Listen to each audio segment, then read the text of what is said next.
오늘은 예수님은 누구인가? 라는 제목으로 말씀 전하도록 하겠습니다. 느헤미야의 말씀을 잠깐 접어두고 오늘과 다음 주 두 번에 걸쳐서 종려주일과 관련된 말씀, 그리고 예수님의 부활에 관련된 말씀을 전하려고 합니다. 기독교 신앙에서 가장 중요한 물음은 예수님은 누구인가입니다. 이거보다 더 중요한 질문은 없습니다.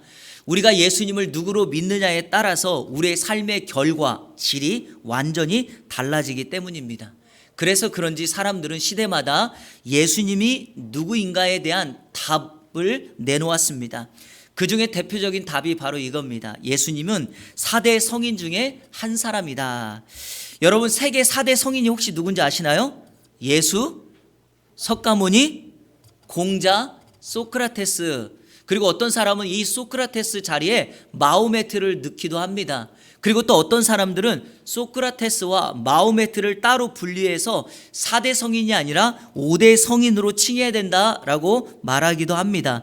사전에서 성인, 이 세인트라는 말을 찾아보면 다음과 같이 되어 있습니다. 우리 한번 읽어볼까요? 성인이란 시작. 덕과 지혜가 뛰어나고 사리에 정통하여 모든 사람이 길이 우러러 받들고 모든 사람의 스승이 될 만한 사람, 이렇게 정의를 내립니다. 사전적 정의로 보자면 예수님은 성인이 맞습니다. 왜냐하면 예수님은 덕과 지혜가 누구보다 뛰어나기 때문이고 사리에 정통하신 분입니다.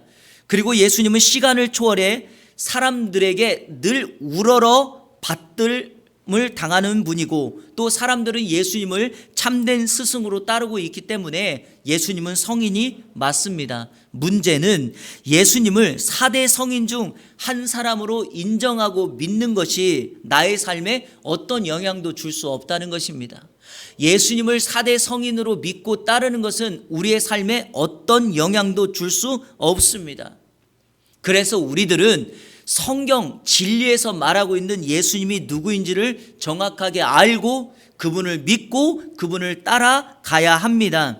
성경은 예수님에 대한 기록입니다. 그리고 여러분, 구약은 오실 예수님을 다루고 있고 신약은 오신 예수님을 다루고 있기 때문에 성경 전체는 예수 그리스도 그분을 주제로 다루고 있습니다. 특별히 그 가운데서도 성경 가운데 우리가 잘 알고 있는 복음서는 예수님의 생애를 기록한 말씀이고, 그 복음서에는 예수님의 인생 가운데 있었던 그분의 사건, 그리고 그분은 자신이 누구인가에 대한 정체성을 사람들에게 가르쳐 주십니다. 오늘 종려주일입니다. 예수님께서 십자가를 지시기 위하여 예루살렘으로 들어가시는 이 장면이 복음서에서 예수님이 누구인가에 대한 정체성을 가장 잘 알려주는 말씀 가운데 하나입니다. 그래서 저는 오늘 말씀 이 중심으로 예루살렘에 입성하시는 예수님이 누구인가에 대한 말씀을 함께 묵상하며 저와 여러분의 삶 가운데 그 예수님을 동일하게 믿고 따르는 오늘 종려주일 이후의 삶이 되기를 주님의 이름으로 축원합니다. 저희 총신대학교 지금 현재 구약학 교수이신 김희석 교수님이 종려주일에 대한 언급을 얼마 전에 자신의 그 페이스북에 올린 글이 있습니다. 이런 말을 교회들이 많이 한다라고 이야기를 합니다. 종려주일과 고난주간이 되면 많은 목사님들이 성도들에게 예수님의 고난에 동참하자 이런 말을 하고, 그 고난에 동참하기 위하여 무엇인가 금식을 하고 어떤 일에 참여하자라고 말한다고 합니다. 그러나 이거는 옳은 방법이 아니라는 겁니다. 왜냐하면 어떻게 오늘을 살고 있는 우리가 예수님의 고난에 동참할 수 있겠는가라는 질문을 답니다. 왜냐하면 예수님의 고난은 그분만이 십자가와 구속의 완성을 위하여 할 수 있는 유일한 일이기 때문에 우리는 그 예수님의 고난에 동참할 수 없다라는 것이죠. 그러면 그분의 주장은 무엇인가? 예수님의 고난은 그분이 이루어 놓은 사건이기 때문에 이미 완성된 것이고, 그 예수님을 믿고 있는 이 땅에 있는 성도들은 그 예수님이 왜 그 일을 했는지를 정확하게 믿고 그 주님을 따르는 제자로서 현재 삶에서 그분이 그 목적을 이룬 대로 순종하며 살아야 된다라는 겁니다. 결론 내립니다. 예수님이 고난당하신 이유는 십자가를 지기 위함이고, 그분이 십자가를 지신 이유는 우리를 구원하기 위함이죠. 그러면 오늘 그분을 믿고 있는 저와 여러분들은 그분이 완성하신 구원의 삶을 위하여 어떻게 해야 될까요? 구원받은 사람의 모습대로 하루하루를 살아가면 되고, 그리고 복음을 알지 못하는 사람들에게 이 예수님을 소개해서 사망에서 생명으로 옮기는 구원의 삶을 살아가도록 복음을 전해야 된다라는 것입니다. 이해가 되십니까? 그래서 저는 이와 동일한 맥락으로 오늘 예루살렘에 입성하신 예수 그리스도, 그분은 누구인가를 여러분에게 소개하고 그 예수님을 오늘 나의 삶 속에 정확하게 영접하고 믿고 따르며 오는 한 주간 그리고 앞으로 살아가는 저와 여러분의 삶 가운데 이 예수님을 사람들에게 증명하고 전하는 주님의 제자로서의 삶을 살아가는 우리 모두가 되기를 주님의 이름으로 축원합니다. 예루살렘에 입성하시는 예수님은 누구인가? 첫째로 그분은 만물의 주인입니다. 한번 따라해 볼까요? 만물의 주인. 예수님은 여리고를 지나서 지금 예루살렘으로 들어가십니다. 여러분, 성경 복음서에서 예수님의 사건을 기록했을 때 장소를 명확하게 기록한 것은요, 단순히 기록한 것이 아니라 그 장소에서 주님의 사건이 이루어진다는 것을 암시하는 말씀입니다. 예루살렘에 들어가시는데 여리고를 지나서 예루살렘으로 들어가신다. 예루살렘에 들어가는 목적이 있고 그 목적은 십자가를 지기 위함입니다. 그리고 예루살렘에 들어가는 날부터 우리 주님의 고난당하심의 그 마지막 일주일은 이 땅에서 주님이 자신이 누구인가를 사람들에게 정확하게 보여주는 자신의 정체성을 증명하는 말씀입니다.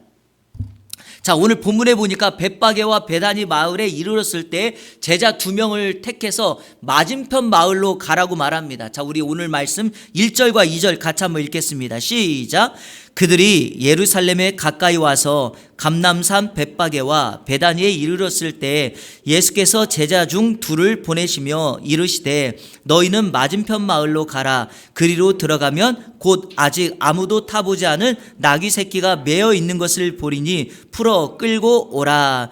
제자 2명을 맞은편 마을로 보낸 이유는 마을에 묶여 있는 나귀 새끼를 끌고 오라는 것입니다. 이유는 그 나귀 새끼를 예수님께서 타시고 예루살렘에 입성하시겠다는 거죠. 그리고 3절 제가 읽어볼게요. 만일 누가 너희에게 왜 이렇게 하느냐 묻거든 주가 쓰시겠다 하라. 그리하면 즉시 이리로 보내리라 하시니. 예수님은 마을에서 제자들이 만날 상황에 대해서 다 알고 있는 것과 같습니다. 누군가 왜 나귀를 끌고 가냐고 물으면 이렇게 말하라는 거예요. 주가 쓰시겠다. 여러분, 이 주가 쓰시겠다는 말에 이미 예수님은 자신이 누구인가를 증명하지 않습니까? 예수님은 누구입니까? 주입니다. 퀴리오스. 바로 이 말이 주인이라는 말입니다. 예수님께서는 이 땅에 우리의 주인으로 오셨습니다. 인간의 몸을 입고 오셨지만 그분이 이 땅에 인간의 몸을 입고 오셨을 때 예수 그리스도는 하나님이신 그분의 창조주의 모습으로 이 땅에 선언하셨습니다. 자, 요한복음 1장 1절부터 3절 예수님께서 인간의 몸을 입고 오셨을 때 그 장면을 다음과 같이 소개합니다. 제가 쭉 읽어볼게요. 태초에 말씀이 계시니라. 이 말씀이 하나님과 함께 계셨으니 이 말씀은 곧 하나님이시니라. 그가 태초에 하나님과 함께 계셨고 만물이 그로 말미암아 지은 바 되었으니 지은 것이 하나도 그가 없이는 된 것이 없느니라. 그리고 그 말씀이 육신이 되어 우리 가운데 거하셨다라고 성육신하셨다고 말씀하십니다. 우리의 주인이신 그분이 이 땅에 오셨습니다. 그래서 예수님은 주가 쓰시겠다 이렇게 말씀하고 있습니다. 주가 쓰시겠다는 말의 정확한 표현은 주가 필요하다는 거예요. 그거 내가 필요하다 이 말이거든요. 그런데 여러분, 여기에서 우리가 기억해야 될 것, 이 세상에 있는 모든 것들은 엄밀하게 말하면 하나님의 것입니다. 아멘이십니까? 그러기에 하나님의 은혜로 하나님의 도우심으로 우리가 현재 누리고 있는 모든 것들은 엄밀하게 말하면 주님이 우리에게 맡겨주신 것이다, 주신 것이다. 그래서 여기에서 교회에서 청지기 의식이라고 하는 말이 나오는 것입니다. 바로 그분이 자신의 필요를 따라 이것을 내가 쓰고 싶다라고 말하고 있습니다. 마치 믿음의 사람 욥이 자신의 인생에 당하는 고난 속에서 예수님을 이렇게 하나님을 이렇게 고백하지 않습니까? 인생은 모태에서 알몸으로 나왔다가 알몸으로 돌아간다. 그러면서 그가 신앙 고백을 이렇게 합니다. 주신 이도 여호와시요 거두신 이도 여호와시다. 그러니까 우리 주님이 나에게 무엇인가 필요할 때 우리는 그분에게 내어드려야 합니다. 왜냐? 우리의 모든 것이 그분의 것이니까. 그분이 주인이기 때문이죠. 주님이 제자들을 통하여 주가 쓰시겠다라고 하면 즉시로 이리로 보낼 것이다 라고 성경에 기록합니다. 자, 여기에서 이 내용도요, 가만히 보면 예수님이 주인이라는 것을 우리에게 보여줍니다. 이 보내다라는 단어가 매우 중요한 단어인데, 제가 새벽에도 이 말씀 전했는데 잠깐 말씀 다시 한번 드리겠습니다. 여러분, 성경에 관주가 달려 있습니다. 관주 달려 있죠. 번호가 달려 있잖아요. 그 밑에 한번 보세요. 보내다라는 말에 관주가 달려 있고 이런 표현하지 않습니까? 관주 내용이 즉시 돌려 보내리라 하라 그랬죠. 주가 쓰시겠다 하면 그 주인이 즉시로 돌려보낼 것이다. 자, 여러분, 그냥 보낸다는 말을 하지 않고 돌려보낸다 그래요. 저를 한번 보실까요? 여러분, 보낸다는 말과 돌려보낸다는 말은 다르죠. 달라요. 왜 다르죠? 돌려보낸다는 말은 원래 있던 곳, 온 곳이 있다라는 겁니다.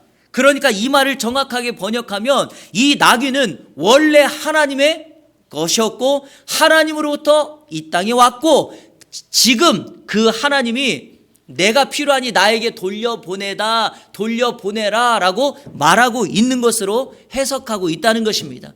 그래서 성경은 거기에다 관주를 달아서 주인이, 나귀의 주인이 그 예수님께 돌려보낸다. 왜냐하면 예수님이 주인이기 때문입니다. 자, 또 하나, 예수님이 주인이라는 것에 대해서 한 가지 더 본문에서 원문을 가지고 제가 한번 설명해 보도록 하겠습니다. 여기 보내다라는 단어가 자막 한번 보실까요? 헬라어로 아포스텔로 이 말인데 이 말이 무슨 뜻이냐? 특별한 목적을 위해서 파송하여 보낸다는 거죠. 여러분, 예수님이 12제자를 세상으로 뭐 하셨죠? 보냈죠. 그때 쓴 단어가 이거예요. 안디옥 교회가 바나바와 바울을 선교사로 보냈을 때 쓴 단어가 바로 이거예요. 그러니까 여러분, 이 단어를 썼다는 것은 특별한 목적을 위해서, 목적을 완성하기 위해서 어떤 사람을 보내는 것입니다. 마치 우리 대한민국에 있는 한 외교관을 미국의 대사로, 영국의 대사로 보내는 건 바로 이 단어입니다. 특별한 목적을 가지고 보내는 거죠. 이해가 되시죠? 그러면 여러분, 왜 이 단어를 썼냐는 거예요. 이 단어를 쓴 이유가 있다는 거죠. 주인이 이 나귀 새끼가 필요하니까 이 나귀 새끼의 주인이 예수님께 이 나귀 새끼를 돌려보내는 것은 이 나귀 새끼가 특별한 목적에 주님의 사명을 성취하기 위한 도구라는 것이고, 나귀 새끼의 주인이 이 짐승을 보내는 것은 주님의 사역에 동참하는 것이고. 자, 또 하나, 여러분 1절 말씀에 보면 예수님께서 제자 둘을 맞은편 마을로 보냈죠. 그 보냈다는 말도 같은 말이에요. 그러니까 제자 2명은 그냥 예수님의 심부름 정도 하러 그냥 간 것이 아니라 주님이 십자가를 지기 위하여 예루살렘에 입성하기 위한 그 사명을 완성하기 위하여 이 제자 2명이 사용되어지고 있다라는 겁니다. 그러니까 단순히 가서 나귀 새끼 데리고 오는 것이 아니라 주님의 사명을 이루고 있다는 것입니다. 저는 이걸 보면서요, 우리가 기억해야 될 것이 하나 있다는 거예요. 내가 정말 하나님의 사람이라면 우리가 행하는 모든 일들에 크고 작음은 없다라는 겁니다. 어떤 의식을 가져야 되는가? 나는 지금 주님의 사명에 동참하고 있다라는 것입니다. 내일 새벽부터 한 주간 예수님의 순환에 맞춰 말씀을 전하려고 하는데, 제가 말씀을 좀 전체적으로 보다가 한 가지 독특한 것을 만나게 되었는데, 그게 뭐냐? 이후에 나와 있는 모든 말씀들이 가만히 보니까요, 예수님께, 주인 되신 그 예수님께 드리는 것으로 설명되어 있더라고요. 자, 열매 없는 무화과 나무를 배가 고프신 예수님이 열매를 찾았는데 열매가 없었어요. 그 무화과 나무를 저주하십니다.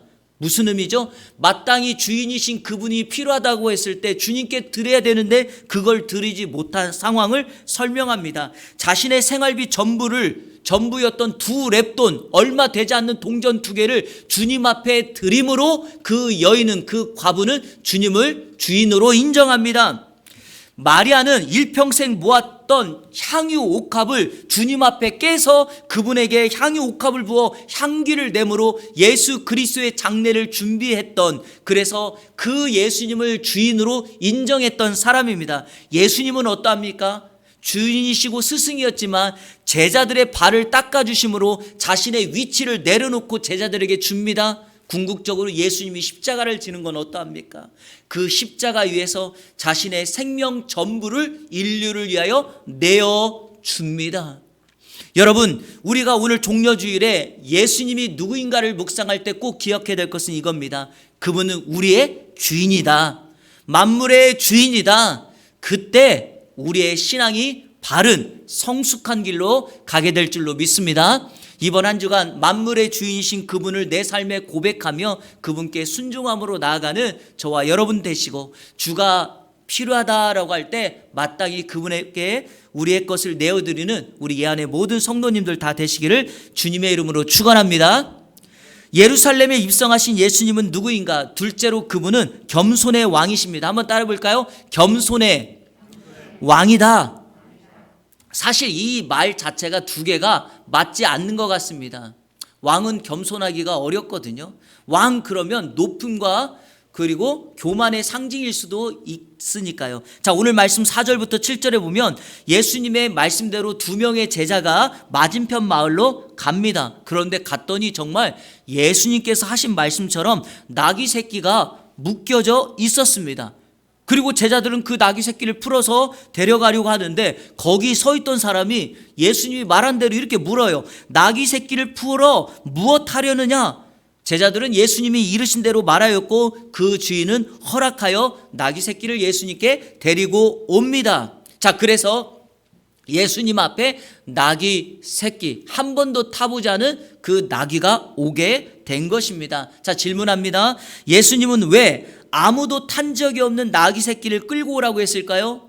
예루살렘에 타고 들어가기 위함이라고 말했죠. 자, 그러면 여기서 중요한 질문이 있습니다. 예수님이 나귀 새끼를 타셔야만 하는 그 목적에는 두 가지의 의미가 이 안에 숨겨져 있습니다. 오늘 그걸 여러분에게 설명드리려고 합니다. 오늘 마가복음에는 이 내용이 나와 있지 않은데요, 똑같은 본문을 사용하고 있는 마태복음 21장 4절과 5절을 한번 다 같이 읽겠습니다. 자막 보시면서 시작. 이는 선지자를 통하여 하신 말씀을 이루려 하심이라. 일러스되 시온 딸에게 이르기를 내 왕이 내게 임하나니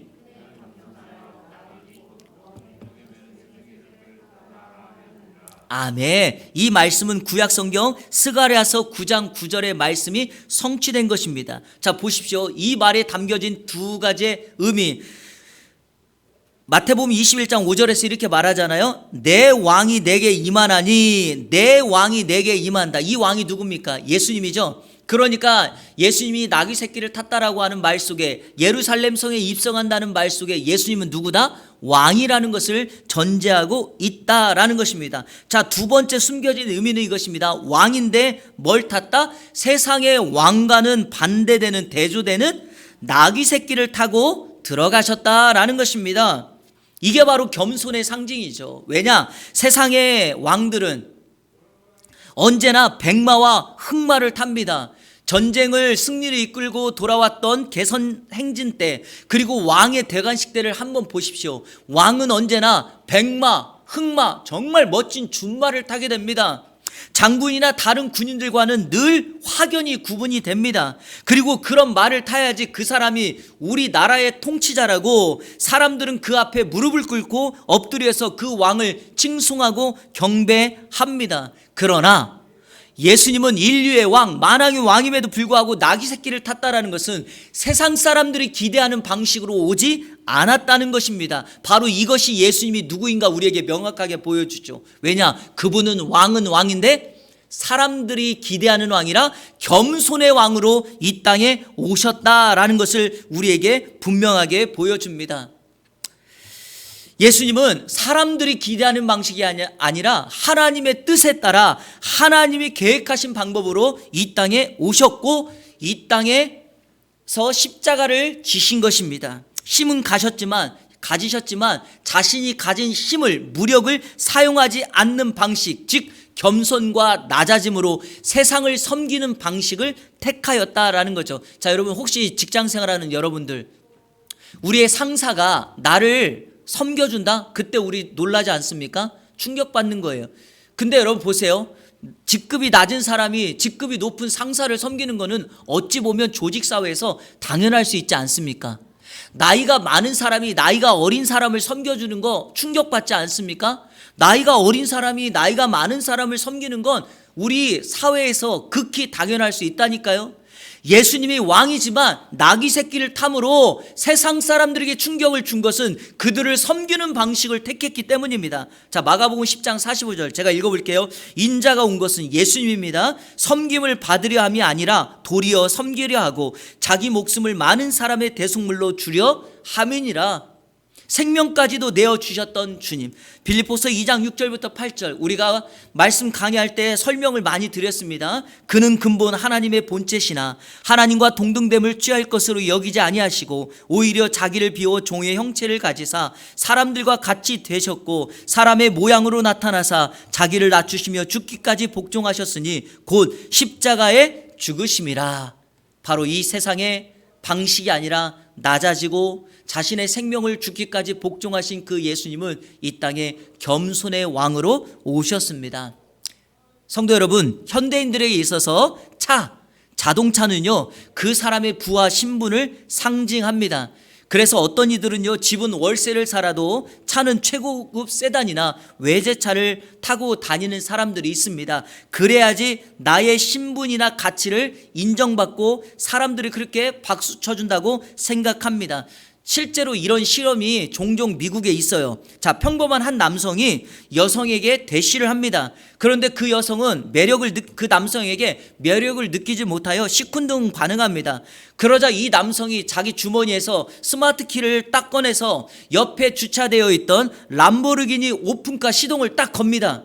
그 순간 그 여성이 이렇게 남성에게 묻습니다. 이 차가 당신 차냐? 그랬더니 이 남성이 yes. 그랬더니 이 여성이 갑자기 남성에게 극 관심을 보이기 시작하고 두 사람은 함께 차를 타고 유유히 떠나는 모습. 이게 진짜 유튜브에 있는 거예요. 여러분 멋있어 보이죠? 이렇게 살고 싶죠? 그런데 놀라운 것은요, 우리의 주인이시며 만왕의 왕이신 예수님의 자동차는 나귀 새끼였다는 겁니다. 화려하지 않습니다. 볼품이 없습니다. 속도도 빠르지 않습니다. 편안하지도 않습니다. 값도 비싸지 않습니다. 바로 이것이 우리 주님의 자동차였습니다. 가끔 교회 행사나 종교 행사를 보면 저도 모르게 그것을 볼 때마다 눈살이 찌푸려질 때가 가끔 있습니다. 다른 것 때문에 그런 것이 아니라 그 모임에 참석했던 목사님들이 타고 온 차들이 보면은요 거의 백마나 흑마 수준이에요. 최고급 세단, 외제차. 거기다가요 다수는요 기사까지 딸려 있어요. 운전을 해주는 사람들. 아이러니한 것은 그 목사님들이 주인으로 삼고 있는 예수님은, 그리고 그분을 스승으로 따르고 있는 우리 예수님은 그렇게 살지 않았는데 너무나 비교가 되지 않습니까?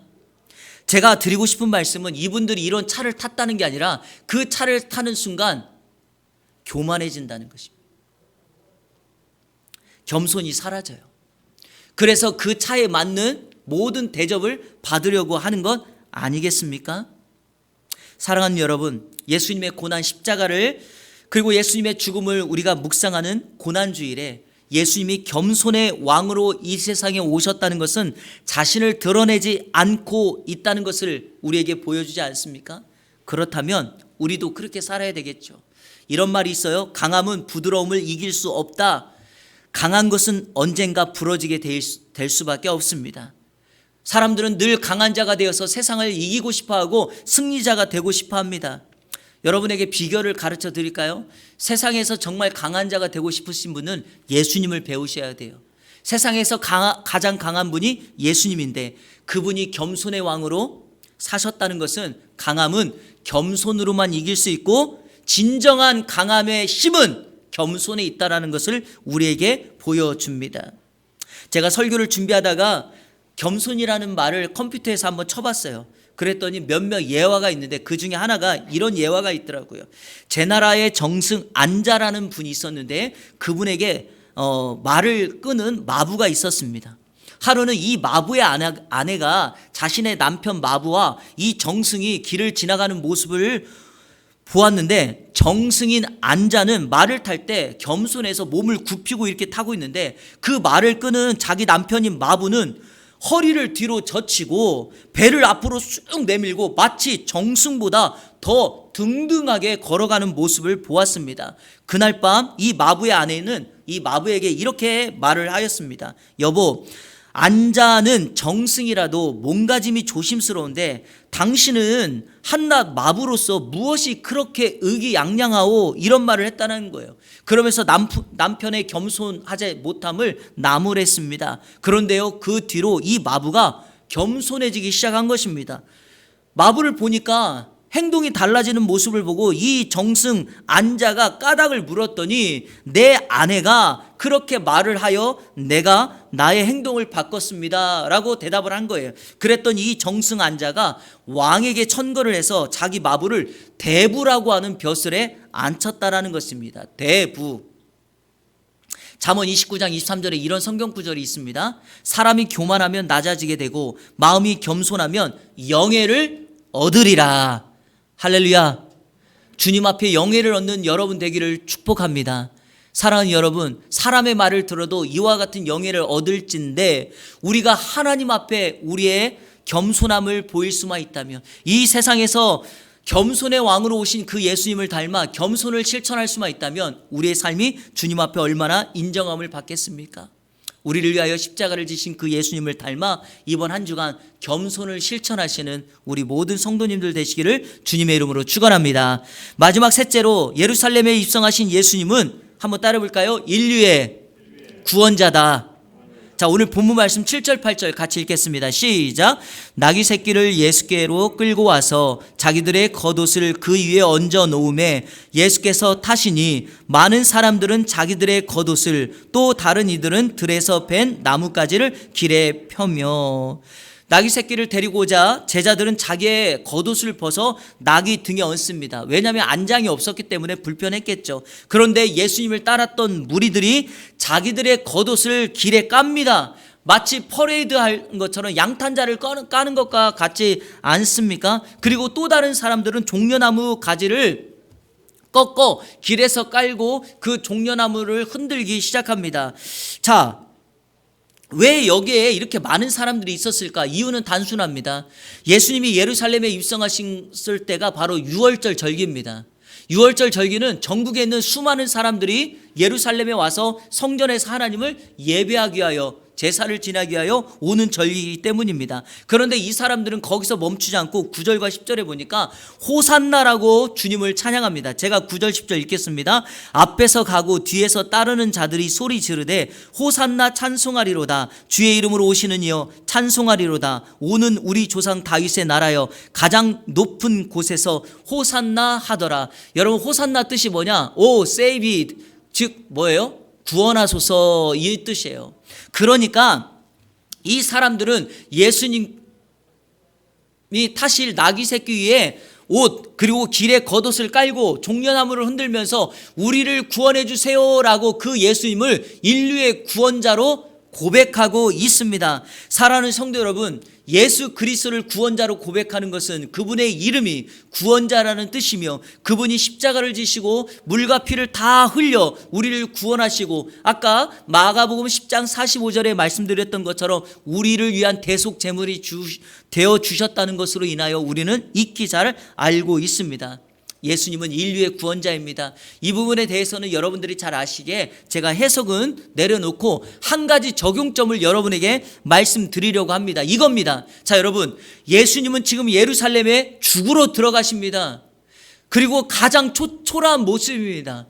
그럼에도 불구하고 백성들은 주님을 찬양하고 있다라는 것이죠. 자, 여기서 제가 여러분에게 질문하려고 하는 것은 이것입니다. 우리의 찬양이 언제 있냐는 겁니다. 삶의 형편이 좋을 때, 기쁠 때만 찬양하는가? 아니, 나는 힘들고 지칠 때도 내 뜻대로 되어지지 않는 찬양 속에서도 나는 그 예수님을 구원자로 고백하며 찬양하고 있는가? 저는 오늘 이 호산나 찬양을 외치는 종려나무를 흔드는 이 사람들의 모습 속에서 우리의 삶을 점검해 보셔야 된다고 믿습니다. 무슨 말이냐?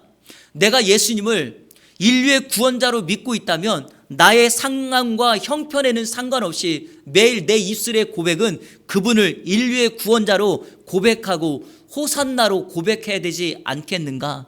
바로 그것이 이 땅에 인간의 몸으로 오셔서 우리를 위하여 십자가를 지게 하여 모진 고난을 당하신 그 예수님을 기억하고 그 예수님을 따른 것이 아니겠는가라고 생각합니다. 말씀을 맺겠습니다. 자, 이런 질문 해보겠습니다. 여러분, 예수님이 2000년 전이 아니라 오늘 2022년의 시간이라면 오늘 이 악한 세상 속에서 우리 주님이 동일하게 이 땅에 인간의 몸을 입고 오시겠는가라는 질문입니다. 여러분 어떻습니까? 오늘과 같은 세상이라면 그래도 예수님은 이 세상에 오실까요? 인간의 몸을 입고? 바로 오실 것입니다. 왜 그런가? 제가 그 결론을 오늘 복음성가에 있는 찬양 가사를 가지고 여러분에게 좀 결론을 맺으려고 합니다. 시간을 뚫고라고 하는 찬양의 가사인데 요즘 젊은이들 많이 부르는 복음성가입니다. 그런데 여러분 여기 가사에 이런 말이 이렇게 되어 있습니다. 가사 한번 보실까요? 당신은 시간을 뚫고 이 땅 가운데 오셨네. 당신은 예수님입니다. 예수님이 시간을 뚫고 이 땅에 오셨다는 거죠. 2000년 전에 오셨다면 그분은 오늘도 시간을 뚫고 저와 여러분에게로 오실 것입니다. 그 다음 가사 한번 보실까요? 우리 없는 하늘을 원치 않아 우리 삶에 오셨다는 거예요. 이게 정말 우리의 가슴을 뛰게 하지 않습니까? 우리 없는 삶을 원치 않아 예수님은 우리 삶에 오셨다는 것입니다. 그리고 자신의 편안 버리고 우리에게 평안 주셨네. 가장 낮은 자의 모습으로 우리 삶에 오셨네. 하나님 우리와 영원히 함께 하시네. 꿈 없는 우리에게 그 나라 보여주셨네. 연약한 자들의 친구가 되어주시고 힘없는 우리의 인생을 위로하시네. 시간을 뚫고 우리와 영원히 함께 살기 위하여 자신의 편안을 버리고 십자가를 지신 그 예수님을 오늘 저와 여러분은 만물의 주인으로 믿으셔야 합니다. 겸손의 왕으로 인정하셔야 됩니다. 인류의 구원자로 그분을 따르고 그분을 전해야 됩니다. 오늘도 여전히 시간을 뚫고 우리와 함께 계시는 임마누엘 그 주님을 이번 한 주간도 찬양함으로 하나님의 사랑을 만방에 전하는 우리 이 안의 모든 성도님들 다 되시기를 주님의 이름으로 축원합니다. 아멘. 우리 시간에 다 같이 결단의 찬양하도록 하겠습니다. 제가 조금 전에 결론으로 맺었던 이 찬양을 할까 하다가 좀 박자가 어려워요. 쉽지는 않아요. 그래서 몇 번 나중에 연습하고 이 찬양을 부르기로 하고요. 오늘은 주님의 사랑 주님의 눈물이라 하나님의 사랑 주님의 눈물이라고 하는 이 찬양입니다. 한 영혼을 향하여 인류에 예수 그리스도를 보내시고 하늘에서 눈물 흘리시는 그 주님의 마음을 이렇게 찬양의 가사로 고백합니다. 우리 이 찬양 부르시면서 제가 설교 시작할 때 말씀드렸던 것처럼 주님의 고난에 동참하려 하기보다는 예수님을 오늘 말씀드린 것처럼 그렇게 인정하고 그 예수님을 삶에 실천하고 그 예수님을 전하는 종려주일 고난주간이 되었으면 좋겠습니다. 그 하나님의 사랑을 실천하는 우리 모두가 되기를 축복합니다. 같이 고백하며 찬양합니다. 하나님의 사랑 하나님의 사랑 주님의 눈물 온 세상 임하여 잃어버린 영혼 찾아 오신 주님 지금도 우리를 사랑해 2000년 전 하늘 보자 버리고 이 땅에 오신 주 하나님 어린 양 되사 생명 주며 이를 증거하라 하시네. 나는 믿네 거저받은 귀한 사랑 그 누가 대신하리요. 나의 생명 다할 때까지 그 사랑을 전하리라. 우리 처음부터 다시 한번 고백하겠습니다. 하나님의 사랑, 주님의 눈물, 온 세상이 마여 잃어버린 영혼 찾아 오신 주님, 지금도 우리를 사랑해. 2000년 전 하늘 보좌 버리고 이 땅에 오신 주, 하나님 어린 양 되사 생명 주며 이를 증거하라 하시네. 나는 믿네, 거저 받은 귀한 사랑, 그누가 대신하리요. 나의 생명 다할 때까지 그 사랑을 전하리라. 나는 믿네, 나는 믿네, 거저 받은 귀한 사랑, 그누가 대신하리요. 나의 생명 다할 때까지 그 사랑을 전하리라. 아멘. 여러분, 예수님은 우리의 주인이십니다. 그분은 우리의 왕이십니다. 그분은 우리의 구원자십니다. 그 예수님을 이 땅에 전하는 저와 여러분의 사명이 오늘 종려주일에 받은 말씀입니다. 하나님, 나로 하여금 이 주님의 사랑을 전하게 하옵소서. 예수님을 전하게 하게 하시고 나의 자랑과 나의 모습이 아니라 이 예수님을 증거할 수 있도록 나에게 용기를 주시고 담대함을 주옵소서. 이렇게 기도하십시오. 두 번째로, 우리 교회가 이 예수님만을 증거하는 구원의 방주가 되게 하여 달라고 위에서 기도해 주십시오. 그리고 마지막 세 번째로, 여러분 개인과 우리의 가정과 우리의 자녀들과 우리의 사업장이 바로 주님의 이 사랑을 전하는 통로가 되게 해달라고 기도하십시오.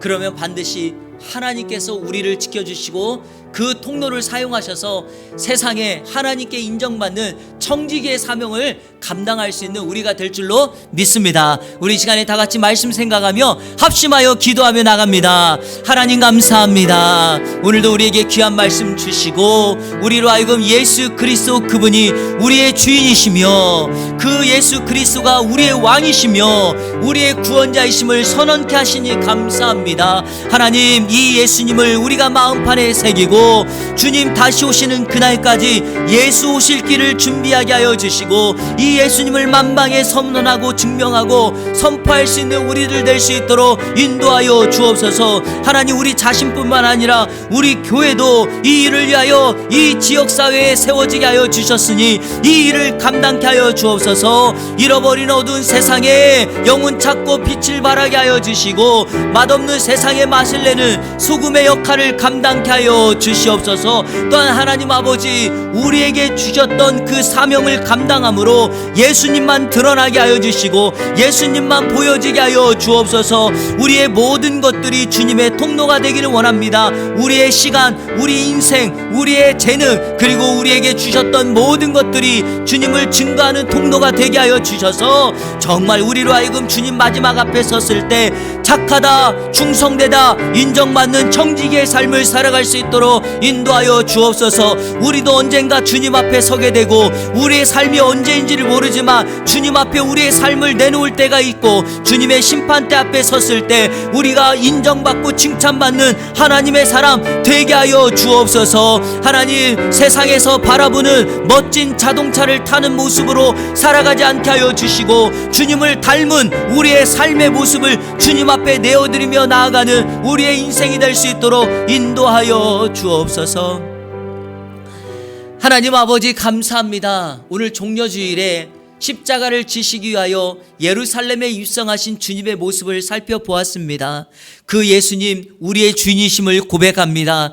그 예수님 우리의 왕임을 고백합니다. 그 예수님 우리의 구원자임을 고백합니다. 하나님 이번 한 주간 오고 오는 모든 세대 속에서 이 예수님을 증거하게 하여 주옵소서. 그리고 우리 주님이 약속하신 대로 이 세상에 다시 오시겠다 약속하셨는데 다시 오실 그 주님을 요한처럼 그 주님의 길을 예비하고 준비하는 사명자로 살게 하여 주시옵소서.